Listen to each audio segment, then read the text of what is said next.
Usisahau kusubscribe, like na kushare. Mashati TV, we bring the knowledge to the world. Napenda kuwakumbusha kuwa mbele yenu kimsingi mnalo jukumu kubwa la kusimamia kwa dhati shughuli za uhifadhi, maendeleo ya jamii, urithi wa utamaduni na maendeleo ya utalii.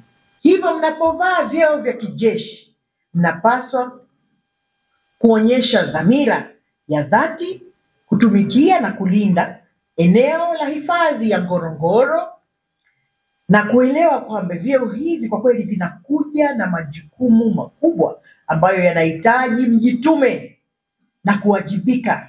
Hivyo tunategemea ninyi kuwa mfano bora kabisa wa maadili kama jinsi ambavyo imekuwa kawaida yenu, nidhamu na uaminifu katika majukumu yenu.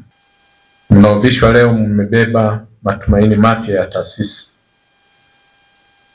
Waonyeshe Watanzania na dunia kwamba Ngorongoro ina watu sahihi kwa kazi sahihi. Sisi katika utendaji wa kazi kama mamlaka, nidhamu ni sifa moja muhimu sana, na nidhamu lazima isimamiwe na uongozi. Kwa nini wamesema kwamba ukiwa kiongozi unaongezewa mzigo? Kwa sababu unakuwa katika sehemu ya kufanya maamuzi, na yale maamuzi yanatakiwa yawe maamuzi salama, mazuri, ambayo yataitoa taasisi kutoka hatua moja kwenda hatua nyingine ya kukua na si vinginevyo. Kwa hiyo kwa ujumla ni kwamba yani kupewa uongozi ni kupewa dhamana ambayo utaenda kuleta mageuzi katika eneo lile unalolisimamia na taasisi kwa ujumla. Tumekula kiapo. Kwa hiyo kile kiapo tutaenda kukisimamia na kuhakikisha kwamba wanawake tunakuwa sehemu au mfano bora wa kuigwa na kuhakikisha kwamba wengine sasa nao wenyewe wanaaminiwa na kuweza kupewa nafasi za uongozi.